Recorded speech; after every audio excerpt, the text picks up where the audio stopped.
For some reason, I think Jonathan Lekkerimäki could be the next Markus Näslund. I also think I'm the next Michael B. Jordan, and Trevor Beggs is the next Avril Lavigne. Let's do this, Locked On Canucks. The following is a hockey podcast out of Vancouver and Surrey, British Columbia. It'll only consist of a lot of puck talk and even more BS, or in actual words, banter and satire. Enjoy, and as always, go Canucks go.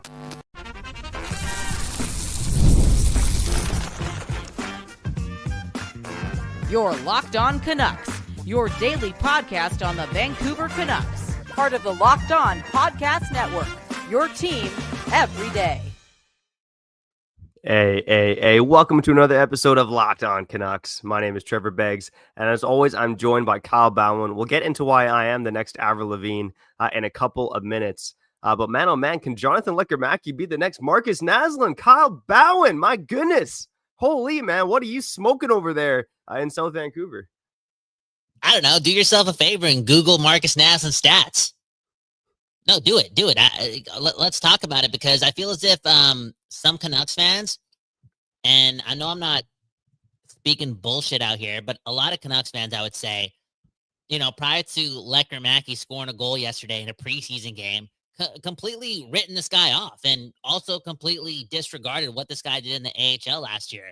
And it's leading me to say this, leave Jonathan Lekkerimäki alone and realize we need this guy to pan out. And there's a good chance, based on what he's already done at the pro level in North America in a short sample, that he could be that guy. He could be a legitimate goal scorer. And I just feel as if we got to be patient here, whether it be him helping us ASAP or him helping us out in a couple of months when, he plays more games in the AHL, gets the call up and never looks back. Because the Canucks don't have a player like this. He has the best shot on this team. And Trevor, again, give a lot of respect to a guy that found success ASAP in North America. And even prior to finding success in the AHL, the year prior in Sweden, after having a quote unquote previous down season, or kind of taking a quote unquote step back after his draft year, what did he do in Sweden? He ripped it up. This guy's trajectory is on the right path. And if he pans out, and he will pan out, I guarantee he will pan out. He has that cerebralness in him. He wants the puck. Boom, bam, do the math. He's exactly what the Canucks need. Yeah, and I mean, it really stood out in the preseason game last night against the Oilers. And to be honest, the shot has stood out for a long time, right? It stood out last year in the AHL. He even showcased in the NHL a couple of times. But man, oh man, the way he was shooting the puck last night, that moving tight when he tried to roof around Stuart Skinner with no space at all and still almost somehow made it, scoring the goal last night, a lot of other good chances. And you can see that this guy is dangerous when he has the puck on his stick when the Canucks have an extra guy on the ice, right? And, if you want to nitpick, there's probably a little bit too much passing back and forth on the power play, and at one point last night with the 6-on-5. But after last night, I'm really starting to consider the fact that Jonathan Lekkerimäki could make this team to start the season. And I know we've been all caught up in the Braden Coots hoopla, and I know he scored another one, not quite as pretty as Jonathan Lekkerimäki's goal. But Kyle, you're right. The Canucks just don't have a player like this, not only in their system, but on their team right now. Brock Besser is the closest. It is few and far between that we actually see the type of impact that Brock Besser has when he's releasing that shot. I mean, Jonathan Lekkerimäki just seems to release that shot at will. So far early in the preseason, including camp as well. And man, oh man, I again, every day is no. I got to be honest. I wasn't so bullish on him making the team after camp. But man, oh man, I am, especially with Nils Höglander being injured, it's starting to make more sense that Jonathan Lekkerimäki can make this team on opening night. And who was bullish on this guy making the club after Höglander's injury? The name's Kyle Bowen. I said, it's his job. It's him or Max Sasson. You either replace Höglander with Sasson and that type of ability to be fast and play a little tenacious, or you just, give this team something that they don't have and give an opportunity to a guy like Jonathan Lekkerimäki if he does deserve it. And I don't know, the one shot thing for me is exciting, right? The fact that this guy does have the best shot on the team is something. But let's be honest and let's be real. Let's play devil's advocate just a bit, or Canucks advocate. There is a fine line from being a guy like Reed Boucher to a guy like Markus Nässlund, or what we want to see in a Jonathan Lekkerimäki. What do you think that is, Trevor? Because there are a lot of good players who score a lot of goals in various parts of hockey leagues that are not the NHL, based on the shot that they have. But what else do you need? And do you see Lekkerimaki having that? Because I do. I'll explain after you, but I'll tell you why I think Lekkerimaki is not just Reed Boucher, okay? I think it's got to be one of two things, and ideally a combination of both. You either have to have elite puck skills in tight, where your size doesn't matter. Like you're just good enough that you can make plays when the defense is coming at you, especially in the NHL. A lot of big boys out there in the NHL. That, or you just got to be, tenacious in corners. You got to win your puck battles no matter what. And I don't think Jonathan Lekkerimäki falls into the latter category just yet. But can he have elite puck skills in tight? Again, it's preseason hockey, so I don't get too far ahead of myself, but he's starting to showcase that here, Kyle. And look, again, I think if Nils Höglander was injured, it would make less sense to consider Jonathan Lekkerimäki for an opening night roster spot. But right now, with the guy being, waiver exempt, this might be the time for him. Like I'm starting to lean more and more towards him making this team on opening night. He's gonna do it, man. He's gonna do it. I wonder if he can have like chemistry with a guy like Filipino, or also chemistry with a guy like Elias Pettersson, because they haven't found like his threesome yet. They haven't. Like we need to like experiment with this, especially in the last week of quote unquote training camp. Or do they still call this training camp, or is this like preseason mode? Like I've heard people say, "Oh, training camp is over," but it's not over. Like they need to experiment here and figure out their equations and their experiments, and why not sprinkle in probably.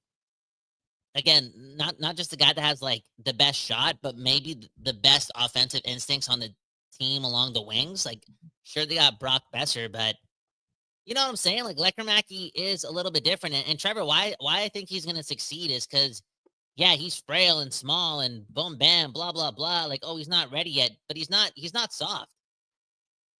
Like, you may be able to pin him in the corner or push him or like outweigh him, but he's not scared of the puck along the boards. He's not scared to go there. Yeah. And I applaud that. And Trevor, just going back to what he did in the AHL last year during the regular season, I mean, how are Canucks fans so down on this guy? Like, why are we so, what's the right word to use? Like, so stupid.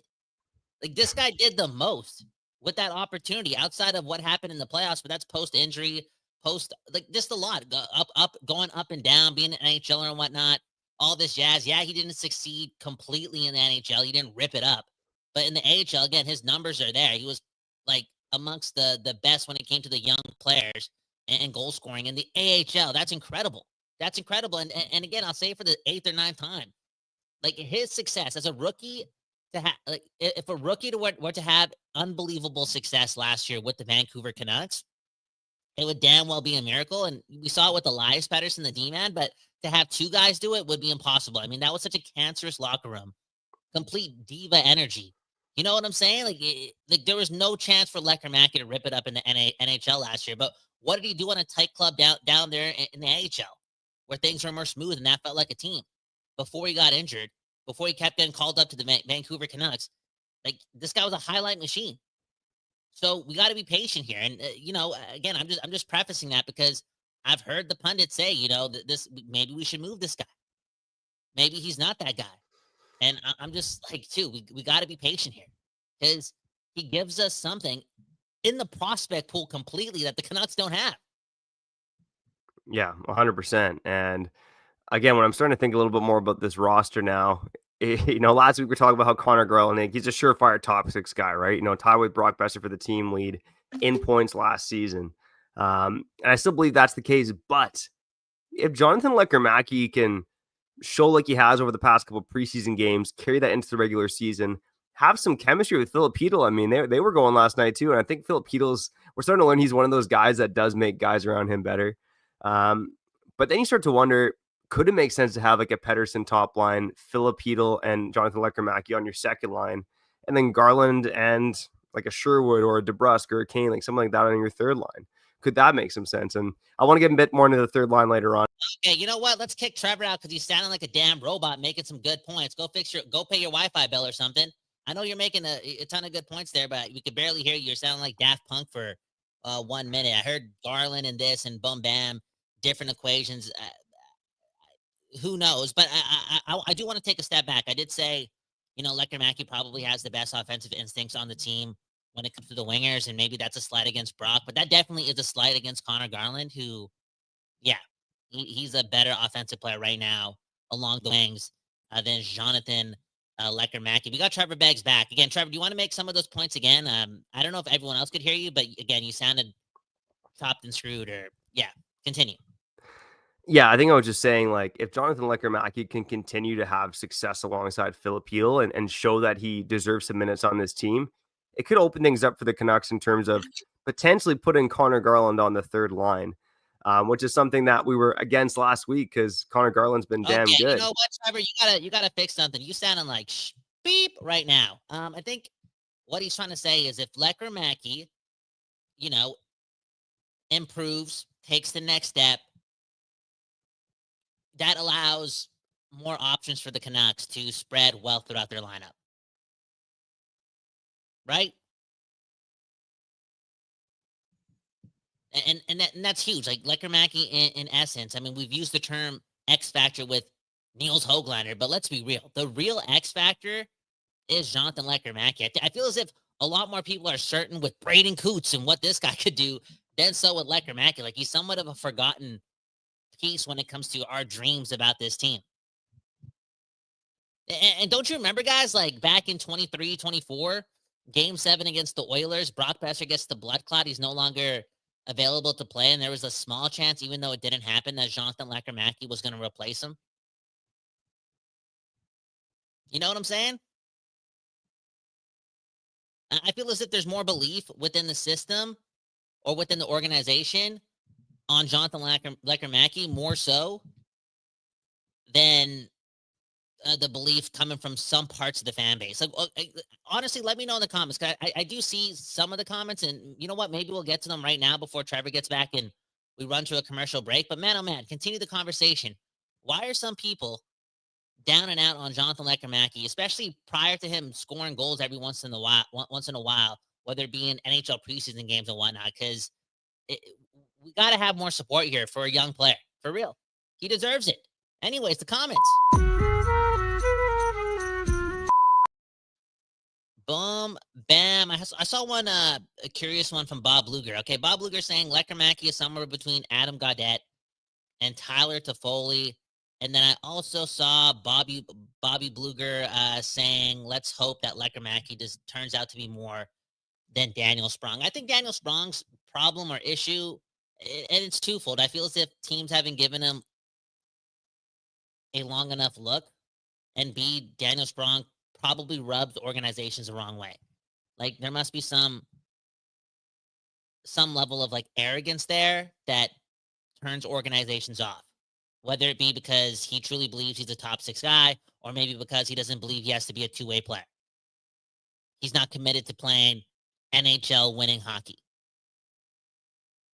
And to me, I think Lekkerimaki has shown early on in his career. Again, I'm not calling this guy Mark Stone defensively, but as a winger, he's committed. He's committed to being in position to make the right plays. You know what I'm saying? I'm not going to say he loves defense, but he's down to do it. He's smart enough to do it. Positionally sound. You can win with guys like that. Anyways, next comment. This one goes to Zach. Zach, man, you got to change your display picture, man. The kids are watching. This guy's flexing. Flexing on YouTube. You better have a fitness channel on YouTube to have a picture like that. Because YouTube ain't Instagram or Tinder. Anyways, Zach is saying, and Trevor, maybe you can attest to this before we go out to the other side. And I want to bring up the Markus Näslund stats on the other side. But Zach is saying Lekkerimaki wasn't really consistent in the AHL. He was kind of like DeBrusque, where he played amazing and had some dry spots. I could agree with that. I mean, goal scorers don't score goals every game. They score in bunches. It is what it is. All I'm saying, though, is we need guys to score goals. And I feel as if more people are definitely more confident in guys like Kiefer Sherwood to score goals than Jonathan Lekkerimäki, who was drafted to score goals. Yeah, no, I think that's possibly the case, Kyle. And yeah, sorry, but I did buy a Wi-Fi booster, man. The Locked On dollars coming in, but Again, Jonathan Lekkerimäki, a very raw guy still, right? And I don't think it's the worst thing in the world for him to go down to the AHL. But I'm just saying, if he keeps playing like he does over the next 2 preseason games, like he's certainly got a shot to start the season. And one guy to think of too is Matt Coronado in Calgary, right? He had better point per game numbers, but less goals than Lekkerimaki at the same age. Then last year comes up and has 24 goals and 47 points, right? Like that's the most recent comparable to Jonathan Lekkerimäki. And look, I think Lekkermaki's got the potential of that same kind of Matt Coronado impact this year. Boom, bam. Okay, Trevor, you kind of sound like a robot there, but I'm going to let you continue, run a commercial break, and let's pray that Trevor's Wi-Fi holds up. Who we shouting out, and what do you want to talk about on the other side? All right, well, on the other side, I do want to talk about the plans for the defense, because both Adam Foote and Patrick Allvin have kind of revealed what the Canucks are going to do, and I'm curious if Canuck fans are going to like it or not. We'll also get into the roster cuts as well. That's all coming up next here on Locked On Canucks. All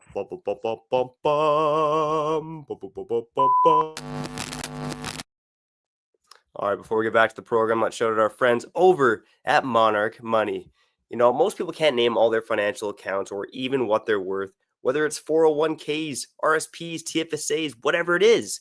And when you don't have the full picture, you could end up leaving money on the table. That's why there is Monarch Money. It's an all-in-one personal finance tool that brings your entire financial life together in one clean, easy-to-use interface on your laptop or on your phone.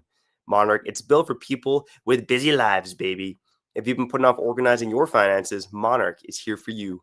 Monarch does the heavy lifting for you. You can link all your accounts in minutes, see clear data visuals, get smart categorization of your spending, and finally feel in control of your money without ever touching a spreadsheet. So don't let financial opportunities slip through those cracks. Use code LOCKEDON NHL at monarchmoney.com in your browser for half off of your first year.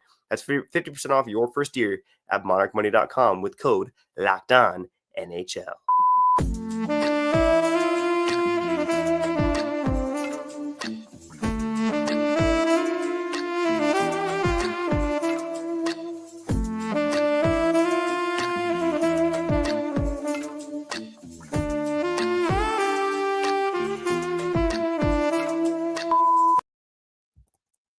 People, we back doing this, and that's talking about your Vancouver Canucks, Trevor Beggs, Kyle Bowen, and apparently the Wi-Fi problem is just a Kyle Bowen problem because people who matter the most are hearing Trevor Beggs correct. So I'll just try to understand robot the rest of the episode. Let's get to the comments, though, here again on Locked On Canucks.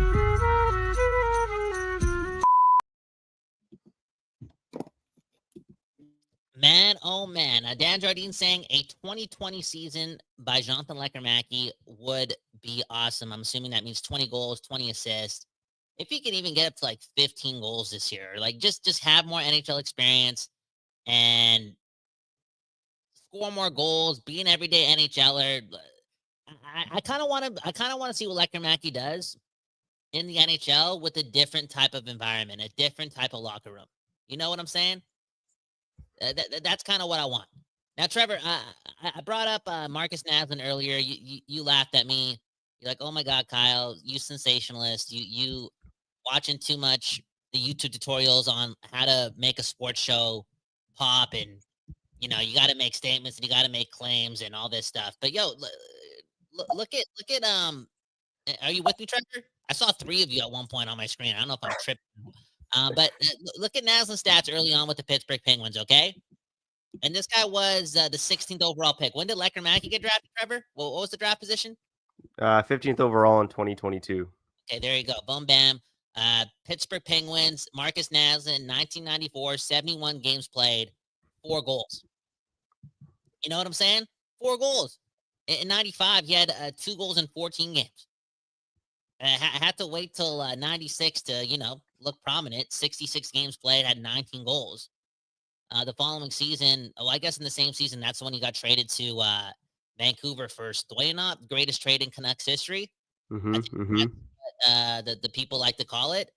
And yeah, Trevor, like again, early on in his career, it took a goal scorer like that a lot of time to kind of figure out the pacing. And I know it's different times and different generations and whatnot, but I don't know, man. Like, I just feel as if we got to stay patient with a winger in Lekkerimaki, especially because, again, the Canucks don't have a guy like him. And Trevor, look at Lekkerimiki's stats here. Lekkerimaki, after getting drafted, did struggle. In 22-23, he had 3 goals in 29 games. You could even say 5 and 31 since he bounced around in a couple leagues, got demoted to the junior league. But then how did he take that? How did he take that bad season? He had 19 goals the season after with Orbro. I don't know if that's Orebro. Yep. Orebro, is that the Swedish elite league? Like, is that the top notch one? It Yeah. is, right? And then look at what he did after. He comes to Abbotsford and has 19 goals. I'm sorry, in 36 games. Like, I just think we have to be patient with a guy like this. Yeah, you got to be very careful. And we know throughout Vancouver Canucks history, there's been a couple instances of trading away guys too soon who have gone on to be stars in other markets. Now, I found the Naslund example interesting because Lekkerimaki is now entering his draft +4 season. And for Naslund, that was the season where he had 4 goals in 71 games for the Pittsburgh Penguins. It wasn't until his draft +5 season where he really broke out, and Pittsburgh still wasn't believing, so they dealt him in that deal. So Canuck fans, they definitely got to be careful if they're trading this guy, but it is a younger man's game in the NHL, which is why I'm starting to believe more and more that Jonathan Lekkerimäki can make an impact this year. And I kind of leave it up to the commenters too. Like, do you guys think that Jonathan Lekkerimäki should make the team on opening night? Again, connect with us here on YouTube or wherever you connect with us, Twitter, Instagram, snail mail. We got you, baby. We got you. And Trevor, following the game for so long, and again, commenters getting on the action, don't you have a lot of respect for like players who, especially a young player, he gets drafted pretty high with the Vancouver Canucks in the top 15 and whatnot. And the season after, he sucks, falls off the map. And then what does he do? He bounces back. Like, I just feel like we got to trust guys like this, Trevor. Like, he's built different. A part of me truly believes that. Yeah, no, the shot is wicked for sure. And, he's good with the puck on his stick. He's getting checked a bit too much right now. But he's starting to look better and better. And like you said, he's not afraid to go to the greasy areas. And that's something he really cleaned up, like you mentioned, in Sweden when he made his jump in year 2 after being drafted. That first year riddled with injuries, but he was too perimeter, and he did try to be less of a perimeter player in Sweden. He tried to be less of a perimeter player, scored some power play goals in tight last year as well. So Jonathan Lekkerimäki is on the right track. Now, Kyle, let's maybe talk quick about the defense, and we'll do roster cuts and comments on the other side. Now, Adam Foote and Patrick Allvin really have both alluded to this now, that the Canucks are looking to potentially rotate the young guys in on defense, right?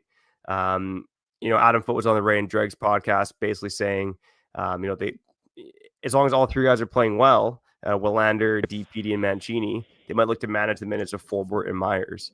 And then Patrick Allvin, during the intermission of the Canucks Oilers game last night, basically said the same thing. They could look at a rotation here.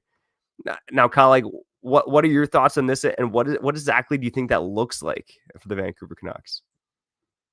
I think he's specifically talking about Mancini and Willander, right?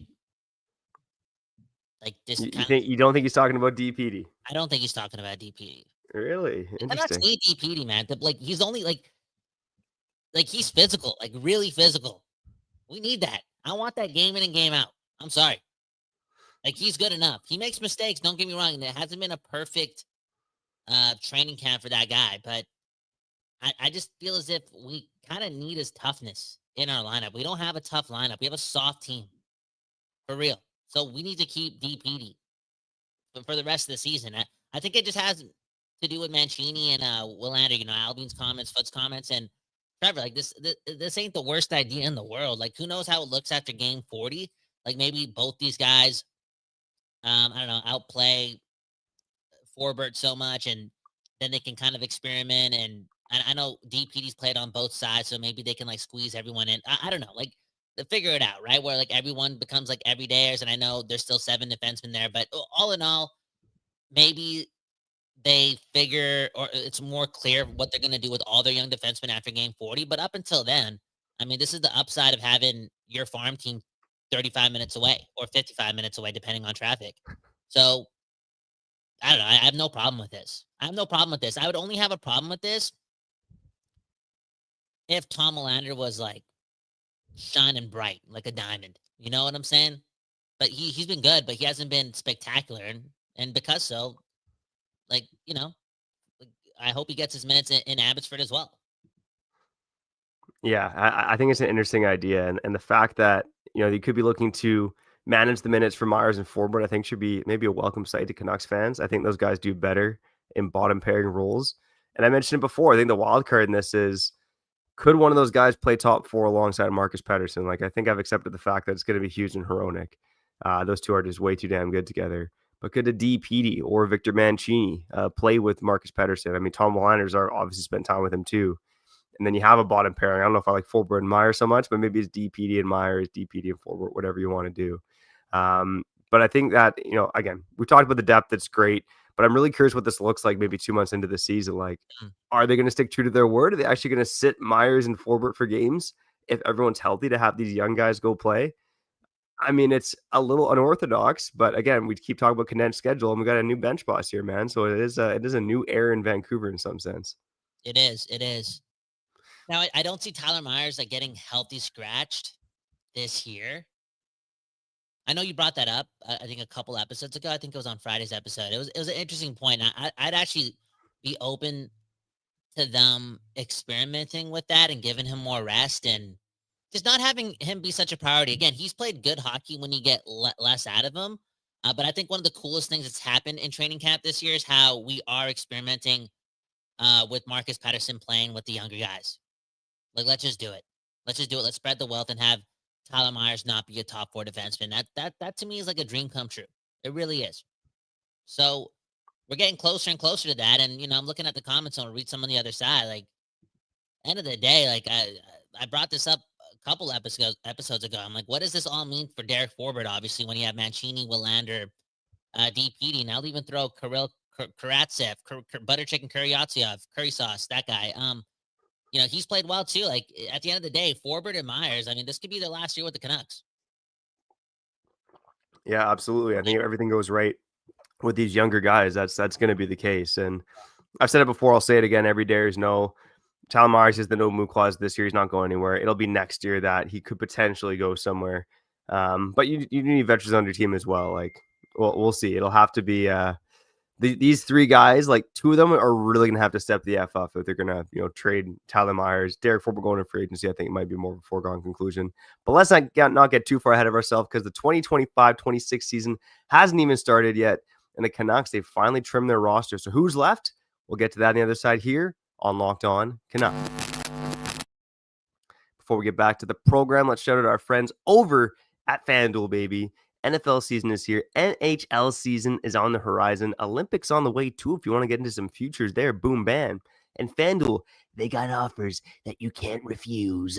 Now, right now, new customers can bet just $5 and get $300 in bonus bets if you win. That's right. Pick a bet. Put down $5, and if it hits, you'll unlock $300 in bonus bets to use across the app. Now, man, oh man, an unnamed female in my house, because Kyle, you told me I couldn't talk about my daughter gambling on air. She picked the Cowboys over the Packers this weekend and ended up in a tie, which is a little disappointing. But maybe I'm happy with the tie, because really, I just wanted that game to end. I just couldn't take it anymore. I just wanted to go to sleep, dude. I didn't go to sleep. Oh, man. I didn't go to sleep as a loser. Yeah. I went to sleep neutral yesterday. That's funny, man. I mean, it was a wild game for sure. And you don't necessarily need FanDuel for that one, but if you need FanDuel to spice up other things on your Sunday, go check them out. Again, if you're a new customer, bet $5 and get $300 in bonus bets. What are you waiting for? Visit FanDuel.com, download the FanDuel app, and get started right now.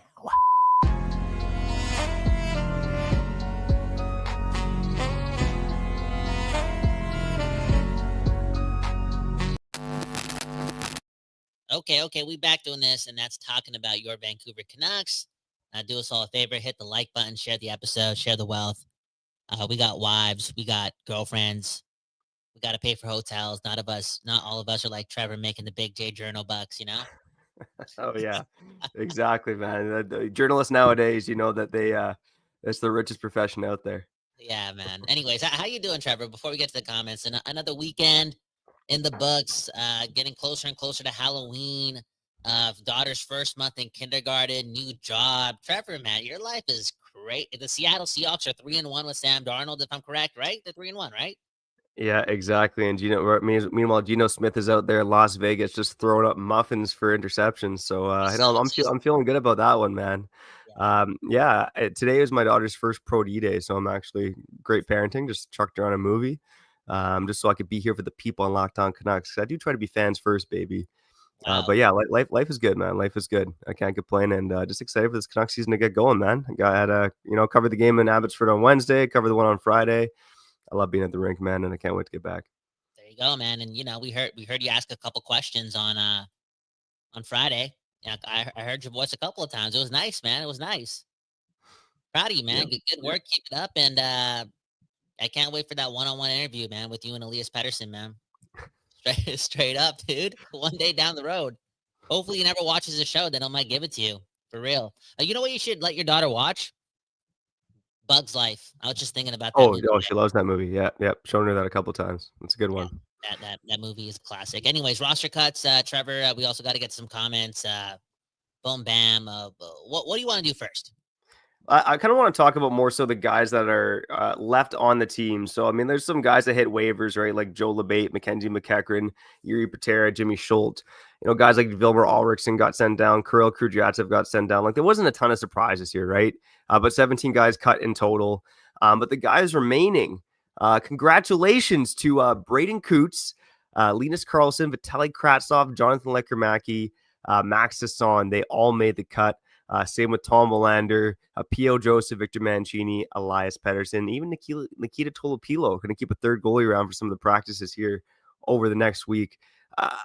Kyle, I mean, I don't think there's any surprises from the cuts, but are you surprised at all that, Vitaly Kravtsov's still here, or like Kirill Kudryavtsev didn't stay, or is it kind of more the status quo here for you?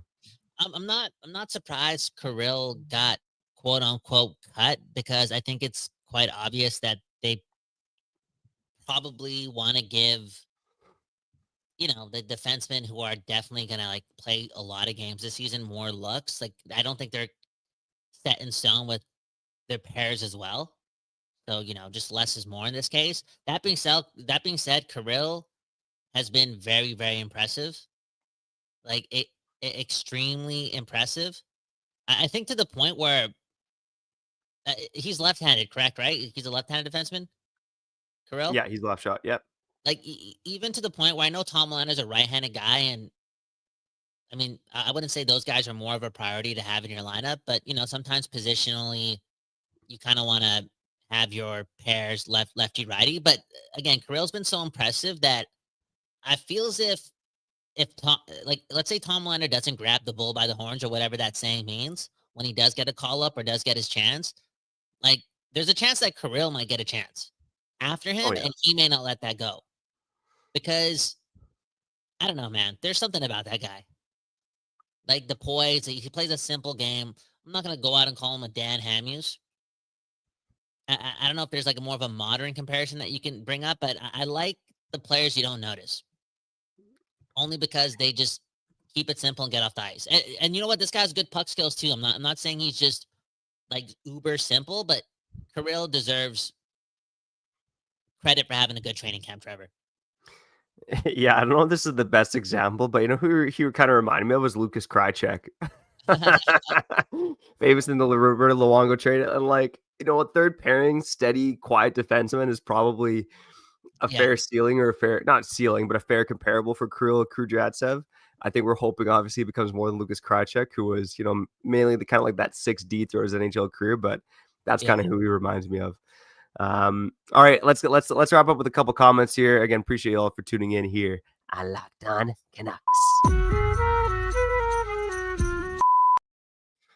All right, man. Oh man, let's see. Mother Nucker always bringing the best comments, man. And I'm gonna start with him. Begsy, you should change your post game voice. I see you sound really unique next time, like Andre the Giant or Hulk Hogan. Really create your own vibe. Can you imagine me going to Adam Foote, be like, Adam Foote, let me tell you something, brother. Elias Pettersson tonight was really ripping it up. That'd be something. I mean, they would laugh. It'd be different. Trevor, you know how we talked about Ryan O'Reilly yesterday? Remember how we were shooting the shit, and we're like, yo, maybe the next time. When are you in the arena next? I'm covering the game on Friday for sure. I'm sure I'll be at practice probably Thursday, I imagine, after they play in Calgary. Yeah, maybe like that's the day you ask Adam Foote more about like if Braden Coos does impress against Calgary and he's still around, like and we did this episode yesterday. Go check it out. But we compared Braden Coos to Ryan O'Reilly as an 18-year-old, and I would just be like super curious to know if like Adam Foote remembers the aura that an 18-year-old Ryan O'Reilly brought to Colorado back in 2009, and if it's similar to Braden Coos. All in all, though, again, Trevor, good job, man. I'm loving the questions, bro. Trevor's voice sounded nice. One, let the Trevor chase your dreams. Next comment.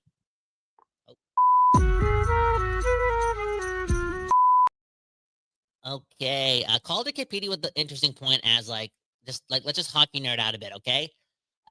Calder Capedi saying, I remember when a 25-year-old was still seasoning in the minors before making the jump, and that was kind of like normal. You know what I'm saying? And I feel as if, again, with Jonathan Lekkerimäki being what? He's probably 21 or 22? 22? 21? Who talking about Lekkerimaki or Kudryavtsev? Oh, Lekkerimäki. Lekkermaki's 22. Yeah, and there seems to be like a bit of a rush to have him succeed ASAP. Where, like, when we brought up Braden Coots yesterday and we brought up Ryan O'Reilly, we're like, yo, Braden Coots plays 80 games this year and has like 25 points. That's a win. Oh, no. I lied. Jonathan Lekkerimäki just turned 21 in July. Damn, Okay. He's a young kid still. He's a young kid. There you go. So relax, guys. Relax. Yo, if Jonathan Lekkerimäki plays 80 games or has a full-time look with the Vancouver Canucks, 75 plus, are you going to be mad at him for having 12 goals or 13 goals and 30 points? But he looks poised and, he's making plays in the offensive zone, like giving it to D-Man, generating offensive zone draws. You know what I'm saying? Like, I wouldn't be super, super disappointed nor look at that as like a season where he didn't develop. We just looked at Markus Näslund stats, man. Like, part of me, again, wants to see Jonathan Lekkerimäki play more NHL games to get that experience. Yeah, absolutely. And again, it's exciting talking about guys like Lekkerimaki and Coots making the team on opening night. I do go back and forth, like, is this really the best thing for these guys? Is it the best thing for the organization long term? But again, when you're talking in the here and now about preseason, Trevor, like they've earned the spot. They're earning spots right now. Trevor, it is. Trevor, okay, like can I foreshadow going into next season being super, super scared about next season? Like, guys, like you guys do know that it's like Brock Besser, Connor Garland, Jake DeBrusk. Congratulations, they're good players. But like along the wings, we just need support and help. You know what I'm saying? Like that's a legitimate point. I know we keep talking about the top 6 centers and the number 2 center, and even now we got to talk about the number 3 center, right? Because now we're relying on 15-year-old Braden Coots to be the guy because Aatu Ratu doesn't have speed, So like we're all stressed out about those things, but it's like, yo, we need a player like Lekkerimaki because right now we're also leaning on 34-year-old or 35-year-old Evander Kane to be a legitimate top 6 winger. It's like, yo, we kind of need Lekkerimaki to play a bunch of NHL games this season. Not only for the success of the season, but moving forward as an organization. Yeah, again, which is and the same thing too with the offense, right? This offense was just bad last year, and it's going to be better with Petey. Petey can he's not going to be a 45-point guy again. I can almost guarantee that just watching this guy over training camp in the preseason. But you need more to fill up Petey. You need more of your middle 6 guys, and sure, there's like a good quantity of wingers here, but can guys like Lekkerimaki and Hedl actually step up and be difference makers for this hockey team? And it's a lot to ask of Lekkerimaki right now, but he could flirt with the Matt Coronado-like season this year where he has, 20 goals. Like that is in the realm of possibility. I wasn't believing as much a week ago, but man, oh man, this guy just seems to be unfazed and just continues to get better here. 100%. Okay, last comment here on Locked On Canucks. This one goes to Todd Peterson saying, Leck is the next man in line, so it's the perfect scenario, sink or swim, or let him rot on the vine. I don't think it's like a rotting scenario too. He's 21 years old. Like if he doesn't succeed, set him down. Man. Todd Peterson in the comments, eh? It's like Todd Bertuzzi and Elias Pettersson's love child. What's going on? This guy's the most hardcore Canuck fan of all time. Yeah, it's something else, man. Anyways, one left to Jonathan Lekkerimäki. I know it's like preseason training camp. What's it called? Like the bias, the aura. Like every player's gonna make it. Every player's gonna succeed. I know, but I just feel like we did this episode today. Well, I did this episode today to maybe I'm like the mayor of Jonathan Lekkerimäki, and I'm just hoping that people like are more patient with them and demand that the team keeps them because we kind of need a player like that. And if they do trade him, I just hope it's not like for quote unquote pennies on the dollar. Like still view him as a first round talent. You know what I'm saying? Absolutely. Yeah. And again, that's perfect time to trade him, right? As soon as he's, tearing it up and we're talking highly about him, boom, he's gone. No, just kidding. One love to Jonathan Lekkerimäki, and especially one love to you for tuning into this episode of Locked On Canucks. If you like what we're doing, share it with a friend. You can like and subscribe on YouTube on the podcast side. You can follow us, leave a 5-star review, bump us up from a 4.2, baby. We've been trying to pull Locked On Canucks out of that 3 out of 5 zone for the past couple of years. We're getting there, but we're not quite there yet. Kyle, man, oh man. Training camp continues, preseason continues. We'll be back here tomorrow on Locked On Canucks.